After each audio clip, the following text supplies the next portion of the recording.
네, 오늘 말씀은 지난 주일에 이어서 로마서 8장 9절 말씀이 되겠습니다. 로마서 8장 9절 한 말씀이 되겠습니다. 제가 읽어보겠습니다. 만일 하나님의 영이 거하시면 너희가 육신에 있지 아니하고 영에 있나니 누구든지 그리스도의 영이 없으면 그리스도의 사람이 아니라. 만일 하나님의 영이 거하시면 너희가 육신에 있지 아니하고 영에 있나니 누구든지 그리스도의 영이 없으면 그리스도의 사람이 아니니라. 예. 제목은 하나님의 영이 거하시면, 하나님의 영이 거하시면 이라는 제목으로 오늘 말씀을 생각해 보겠습니다. 인류는 역사가 시작된 이래로 인간의 몸과 마음의 비밀을 캐내려고 노력해 왔습니다. 몸의 비밀을 캐내려는 노력은 의학이라는 학문으로 발전했습니다. 마음의 비밀을 캐내려는 노력은 심리학이라는 학문으로 발전했습니다.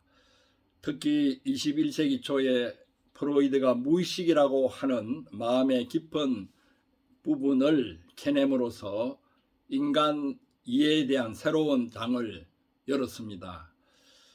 프로이드는 인간의 마음을 이드, 에고, 슈퍼에고 등으로 나누어서 설명했습니다. 프로이드의 수제자인 칼 융은 무의식의 가장 깊은 곳에 자기, 즉 셀프가 있고 그 다음에 원형, 아니마, 아니무스, 그늘 이란 무의식층들이 있다고 했습니다. 그 위에 자아라고 하는 에고가 있습니다. 그런데 이런 심리학자들이 나오기 수천 년 전 성경의 저자들은 인간을 깊은 곳까지 꿰뚫어 보았습니다. 인간의 가장 깊은 곳에는 영, 즉 푸뉴마가 있다고 했습니다.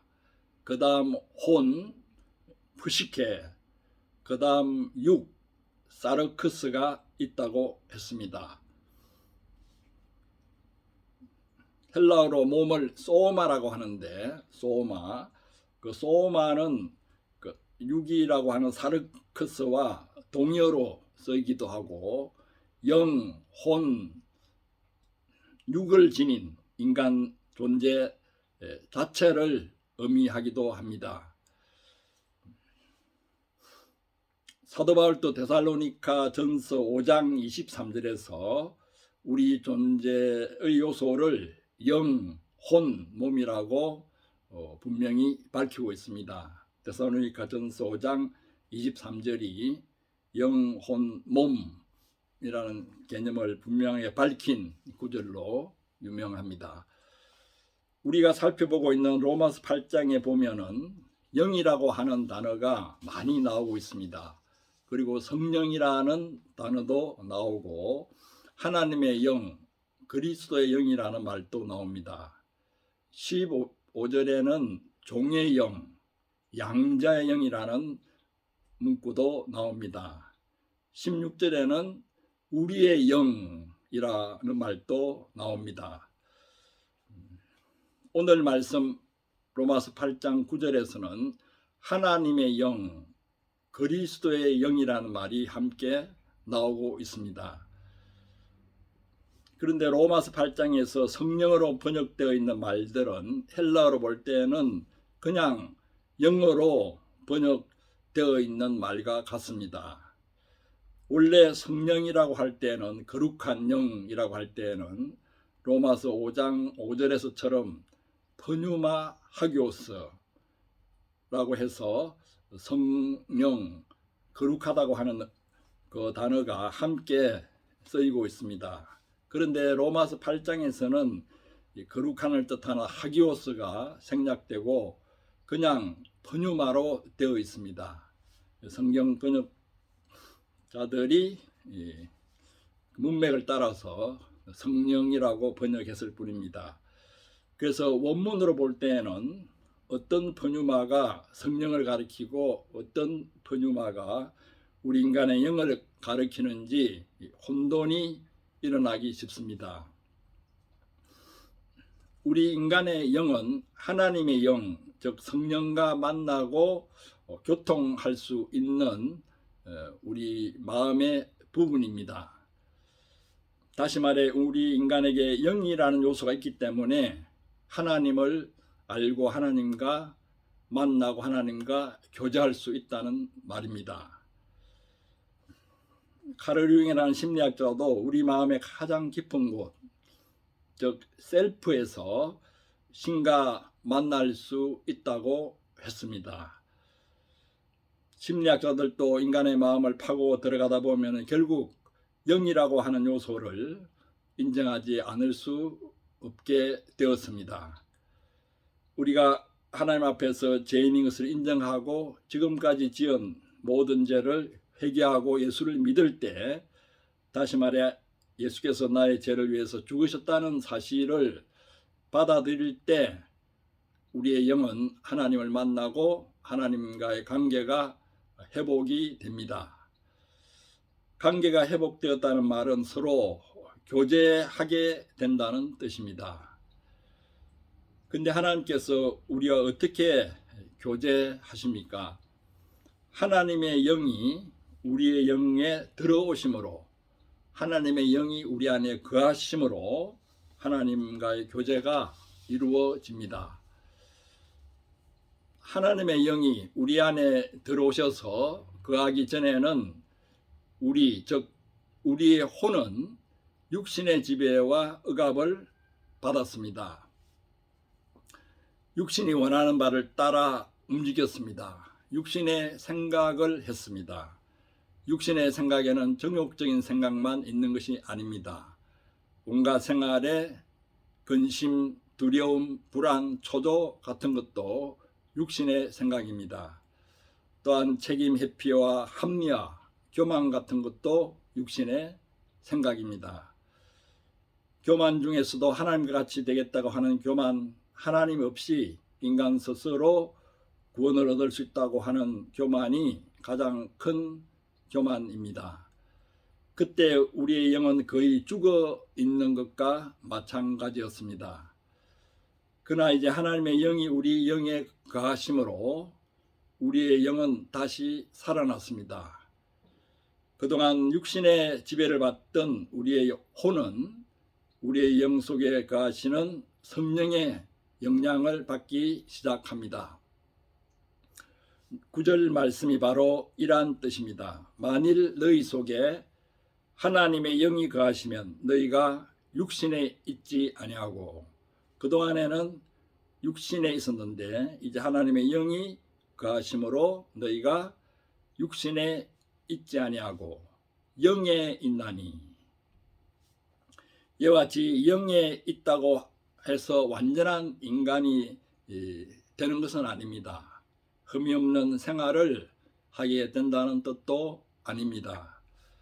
오히려 성령의 영향과 육신의 영향 사이에서 더욱 심한 갈등을 느낄 수 있습니다. 육신에 있을 때에는 아무런 죄책감도 없던 일이 영에 있게 되므로 양심의 가책을 깊이 느끼게 됩니다. 마음이 편해지려고 예수를 믿었다가 오히려 갈등이 심해져서 다시 이전으로 돌아가는 사람들도 많습니다. 영에 있다는 것은 이제 육신과의 전쟁을 치르게 되었다는 뜻입니다. 전쟁이 모두 나쁜 것은 아닙니다. 가치 있는 전쟁은 피투성이가 되더라도 끝까지 감당해내야 합니다. 너희가 육신에 있지 아니하고 영에 있나니 라는 말씀은 이제 전쟁이 시작되었다는 선포입니다. 전투에 참여하라는 징집 명령과도 같습니다. 육신과의 전투에서 어떤 때는 무참하게 패배할 때도 있습니다. 자신이 육신의 편인지 영의 편인지 혼돈스러울 때도 있습니다. 그러나 어디까지나 육신에 있지 아니하고 영에 있다는 사실을 재확인할 때 다시 무장을 갖추고 영적인 전투를 하게 됩니다. 하나님의 영이 우리 영에 거하셔서 전투에 필요한 모든 것을 공급해 주신다는 사실을 믿고 체험해 나갈 때 우리는 승리의 걸음을 한 걸음씩 뗄 수 있습니다. 9절에 그리스도의 영이라는 말도 나옵니다. 그리스도의 영이 없으면 그리스도의 사람이 아니라. 성령은 하나님의 영도 되고 그리스도의 영도 되십니다. 요한복음 14장 26절에서 예수님께서 성령에 관해 이렇게 말씀하셨습니다. 보혜사 곧 아버지께서 내 이름으로 보내실 성령 그가 오시면 이러한 말씀을 하셨습니다. 하나님께서 그리스도의 이름으로 보내실 성령이므로 성령은 하나님의 영인 동시에 그리스도의 영입니다. 여기에 삼위일체의 신비가 담겨 있습니다. 그런데 성령을 보혜사라고 했는데 보혜사라는 말은 우리가 잘 쓰지 않는 말이고 설명이 좀 필요합니다. 보혜사라는 단어는 중국 성경에서 나온 말입니다. 문자 그대로 해석을 하면은 보호할 보자 은혜 해자 은혜를 보존해 주는 자라는 뜻입니다. 은혜를 보존해 주는 자. 은혜를 보존한다는 것은 성령의 역할을 적절하게 묘사하고 있는 셈입니다. 우리가 그리스도의 죽음과 부활을 통해서 제3의 은혜와 영생의 은혜를 받았지만은 마귀는 시세대로 우리에게서 그러한 것들을 빼앗아가고 의심을 심어주려고 합니다. 제3의 은혜를 빼앗아가고 제 책감에 다시 사로잡히게 만듭니다. 그때 성령께서 우리가 받은 제3의 은혜를 보존해 주시고 확신을 가지게 도와주십니다. 그야말로 보혜사가 되어 주십니다. 보혜사에 해당하는 헬라어는 파라클레토스입니다. 파라는 곁이라고 하는 접두어이고 클레토스는 칼레오 즉 부르다라는 동사에서 나온 말입니다. 곁으로 오도록 부름을 받은 자라는 뜻입니다. 곁으로 와서 도와달라고 불러낸 자가 파라클레토스입니다. 바로 변호사라고 번역할 수 있는 그러한 단어입니다. 우리가 뉴스를 통해서 볼 때 여러 범죄를 저지른 사람들 또 그러한 혐의를 받은 사람들 또 억울하게 그런 혐의를 받고 재판을 받는 사람들 옆에 늘 변호사들이 함께 대동하는 것을 보게 됩니다. 아마 변호사가 함께 하지 않는다면은 재판정에 들어가는 그러한 피의자들이 큰 불안에 들 수밖에 없을 것입니다. 아무리 흉악한 죄를 범한 죄인이라도 변호사가 옆에 있기 때문에 재판을 받아낼 수 있는 정신적인 안정감을 얻을 수 있을 것입니다. 이와 같이 보혜사라고 번역된 파라클레토스는 원래는 변호사라는 뜻인데 영어 성경에서는 간단히 헬퍼라고 했습니다. 곁에서 돕는 자. 성령은 이와 같이 아무도 우리를 도울 수 없을 때 우리를 곁에서 지켜주면서 변호해주고 돕는 자가 되십니다.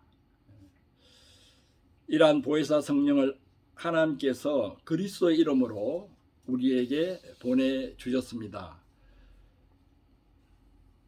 그런데 누구든지 성령 곧 그리스도의 영이 없으면 그리스도의 사람이 아니라고 했습니다. 원문에는 그리스도라는 말이 앞부분에 한 번 나오고 뒤에 나오는 그리스도는 대명사로 되어 있습니다. 그리스도의 영이 없으면 그리스도의 사람이 아니라 그렇게 되어 있는데, 그리스도의 영이 없으면 그의 사람이 아니라, 그렇게 원어를 직역할 때는 그런 번역이 되겠습니다. 영어에서는 He is not his, 대문자로 his, He is not his. 그러니까 그리스도의 영이 없으면 그의 편이 아니라는 뜻입니다. 그리스도의 영이 있으면 그리스도의 편이 됩니다. 예수의 말씀이 옳다는 사실을 어떻게 해서든지 드러내려 합니다. 자기 생각보다는 예수의 말씀을 앞세우고 높이려 합니다. 예수의 말씀이 공격을 받을 때 안타까운 마음으로 변호하게 됩니다. 왜냐하면 그리스도의 편이 되었기 때문입니다. 예수의 말씀 중에는 우리의 이성으로서는 다 감당하기 힘든 부분들도 있습니다. 몸의 부활, 재림, 천국과 지옥 같은 그러한 개념들이 그렇습니다. 우리의 이성으로 이해하기 힘들다고 해서 자기식으로 해석하고 자기 논리를 내세우지 않습니다. 거기에 깊은 영적인 뜻이 있음을 믿고 늘 묵상하고 생각하게 됩니다. 또 예수를 믿으면 구원이요 믿지 않으면 멸망이라고 하는 성경의 중심 메시지가 어떤 때는 독선적인 같이 여겨지기도 하지만은 우리 마음에 들지 않는다고 해서 그러한 구절을 버릴 수 없습니다. 오히려 그 메시지의 비밀을 깨닫고 더 확신을 가지기 위해 기도하게 됩니다. 왜냐하면 그리스도의 영이 우리 안에 계시고 그리스도의 영이 있으므로 그리스도의 편이 되었기 때문입니다. 주님의 말씀에 깊은 의미가 있다는 사실을 지금 현재로서는 다 깨닫지 못하지만은 그 사실을 인정하고 배우는 자세를 가지고 묵상하기 때문입니다. 그리스도의 영이 없으면 그리스도의 편이 되어서 신앙생활을 하는 것이 아니라 자기 편이 되어서 자기 편리한 대로 신앙생활을 하기 쉽습니다. 그러나 하나님의 영이 거하시면 하나님의 사람이 되고 그리스도 편이 되어서 예수를 높이고 예수를 증거하려고 애를 쓰게 됩니다. 요한복음 14장 26절에서도 성령께서는 예수께서 제자들에게 말한 모든 것을 생각나게 하실 거라고 했습니다. 요한복음 15장 26절에서도 성령께서 오시면 그가 예수를 증거하실 것이라고 했습니다. 요한복음 16장 14절에서도 성령께서 예수의 영광을 나타내며 예수의 것을 가지고 제자들에게 알릴 것이라고 했습니다. 성령은 철저히 예수 중심이고 예수의 편이 되어서 예수만을 높인다고 말씀하고 있습니다. 예수를 높이지 않는 여러 운동이나 예수를 높이지 않는 이상한 성령의 은사 운동이나 이러한 것들은 우리가 경계해야 되는데 바로 그 이유가 여기에 있습니다. 성령께서 역사하신다면은 성령은 예수님을 높이는데 중심 목적을 가지고 있기 때문입니다. 우리가 예수를 믿는다면 하나님의 영이 내 안에 거하신다는 사실을 확신해야 합니다. 하나님의 영이 내 안에 거하시되 더욱 넓게 깊게 거하시도록 자리를 비워드려야 합니다. 하나님의 영이 거하시긴 거하시는데 나의 고집과 나의 논리와 생활의 악습으로 하나님의 영을 구석진 방에 계시도록 해서는 안 될 것입니다. 하나님의 영을 중심 자리에 모시고 하나님의 영에 순종해 나가야 할 것입니다. 하나님께서 우리의 영을 하나님의 영으로 가득 채우실 때까지, 그래야 하나님의 영이 우리의 영과 혼과 몸을 통해 흘러 넘칠 때까지 우리가 복종하고 순종해 나가야 할 것입니다. 만일 하나님의 영이 거하시면 너희가 육신에 있지 아니하고 영에 있나니, 누구든지 그리스도의 영이 없으면 그리스도의 사람이 아니라. 우리가 하나님의 영이 우리 마음 깊이에 거하시는 것을 늘 인식하고, 그 하나님의 영이 우리의 혼과 몸과 육을 통해서 이 세상 가운데 나타나시고, 또 우리를 통해서 이 세상에 영향을 미쳐 나가시도록 우리가 성령의 깨끗한 통로가 되도록 늘 힘써야겠습니다. 이러한 은혜가 여러분과 저에게 넘치기를 축원합니다. 아멘.